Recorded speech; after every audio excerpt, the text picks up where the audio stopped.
Waalaikumsalam, sebentar.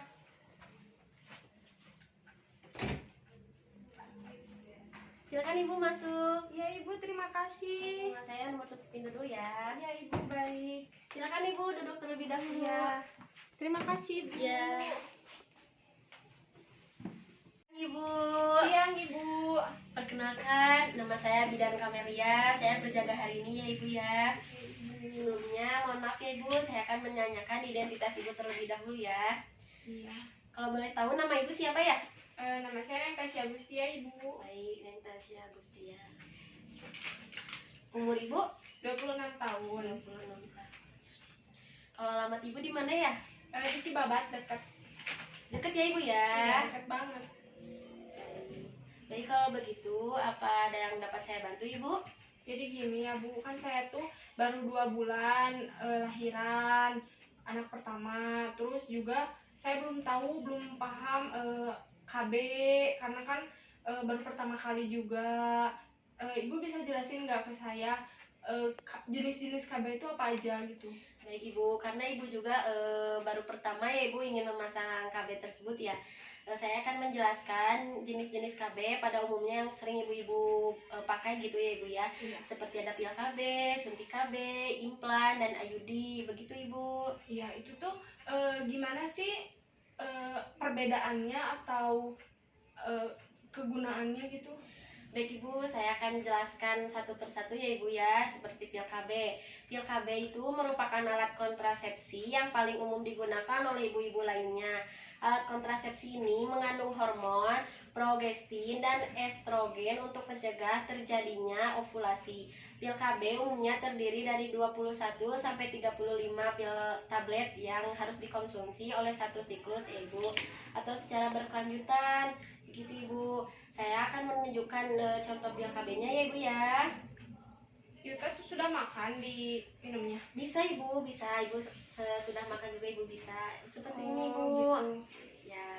Itu dijual juga di apotek. Dijual Ibu, sangat dijual. Nanti Ibu kalau mau membeli, Ibu bisa datang ke saya terlebih dahulu, lalu datang ke apoteknya, begitu Ibu. Terus ada juga suntik KB. Suntik KB itu seperti saya memberikan suntikan kepada Ibu di daerah, mohon maaf Ibu, di daerah tempat Ibu, begitu.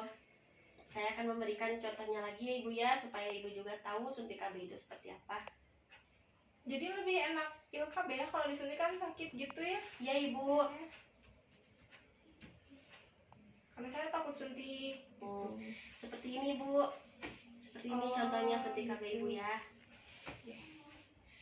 Terus ada juga IUD gitu Ibu. IUD adalah alat kontrasepsi berbahan plastik dan berbentuk menyerupai huruf T yang diletakkan di dalam rahim ibu. IUD dapat mencegah kehamilan dengan cara menghalau sperma agar tidak membuahi sel telur. Begitu Ibu. Kalau IUD itu biasanya pemasangannya saya langsung kepada daerah vagina Ibu. Jadi IUD itu dimasukkan begitu Ibu. Sakit nggak sih itu tuh?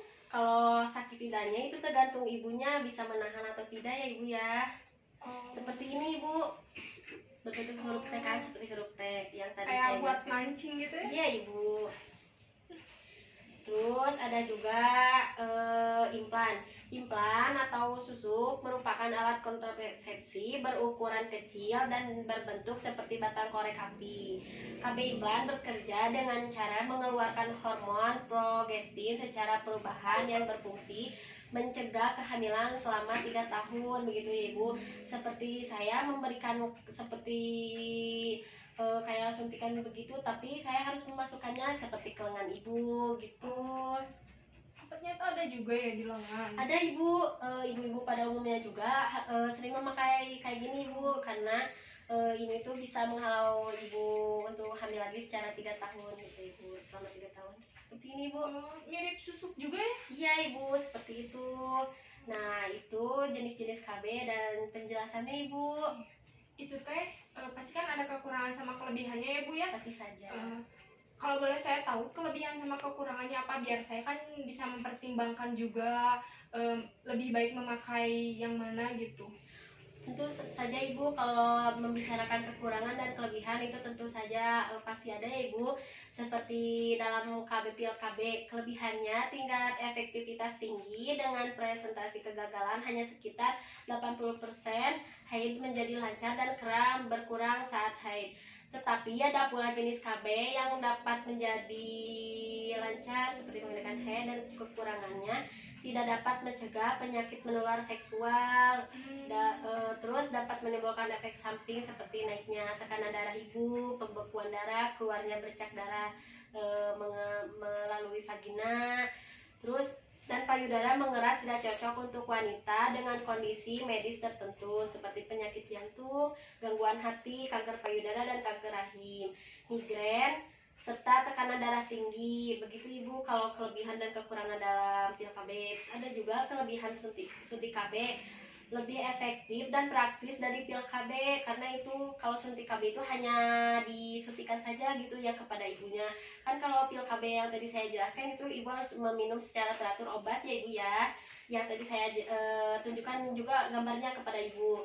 Terus ada juga kekurangan dalam suntik KB, yaitu harganya yang relatif mahal ya Ibu ya. Terus ada juga kelebihan dari implan. Implan seperti sangat efektif dengan tingkat kelebihannya, yaitu efektifnya tingkat kegagalan kurang dari 1%, tahan lama hingga 3 tahun. Jadi Ibu bisa, kalau Ibu ingin seperti mencegah dulu Ibu tidak mempunyai anak, Ibu bisa memakai implan tersebut. Terus ada juga kekurangannya dalam implan seperti resiko memar pada lengan dan bengkak pada kulit di awal pemasangan. Ibu juga tidak boleh membawa alat-alat berat seperti Ibu mengangkat galon, itu tidak boleh ya Ibu. Itu sangat disarankan tidak boleh, karena kalau Ibu mengangkat yang berat-berat, saya takutnya implan tersebut keluar atau bagaimana gitu ya Ibu. Terus ada juga kelebihan dari IUD seperti tidak memerlukan perawatan yang rumit. Kalau IUD itu seperti Ibu datang ke saya dan saya memasangkan, lalu Ibu nantinya berkontrol lagi. Cuman itu tuh berjaraknya ya tidak terlalu dekat begitu ya Ibu. Terus ada juga kekurangan seperti IUD dari tembaga dan dapat menyebabkan haid tidak lancar. Jadi kalau misalnya Ibu memakai IUD, Ibu tidak perlu khawatir ya Ibu kalau Ibu melihat haidnya tidak lancar, karena itu efek samping dari IUD tersebut ya Ibu. Terus resikonya juga ada Ibu kalau di IUD. Kalau IUD itu resikonya bergeser dan keluar dari tempatnya. Resiko efek samping seperti munculnya bercak darah pada 3-6 bulan pertama pemakaian. Biayanya juga cukup mahal, tidak perlu tetapi Ibu tidak perlu repot mengingat untuk mengkonsumsi pil. Seperti yang di awal saya jelaskan, kalau pil KB kan harus meminum Ibu secara teratur. Kalau suntik hanya disuntik saja, kalau implan hanya dipasang saja. Haid menjadi lebih lancar dan mengurangi kram saat haid. Kekurangan seperti harga relatif mahal yang tadi saya jelaskan nih Ibu. Seperti itu Ibu, kekurangan dan kelebihan dari jenis-jenis KB tersebut. Oh gitu ya Ibu. Ya udahlah, nanti saya pertimbangkan juga sama suami saya. Soalnya kan itu efeknya juga kan nggak sebentar mungkin ya, pasti berjangka lama gitu. Betul Ibu, Ibu juga sebenarnya harus juga mendiskusikan kepada suami dan keluarga-keluarga Ibu yang lainnya ya Ibu. Jika Ibu sudah mendiskusikan dan hasil diskusi tersebut sudah bulat, sudah ada kepastian, Ibu bisa datang lagi kepada saya dan Ibu bisa, ya kalau Ibu kurang mengerti saya akan jelaskan kembali. Begitu Ibu. Baik Ibu, kalau gitu nanti saya tanyakan dulu ke suami sama keluarga bagusnya kayak gimana.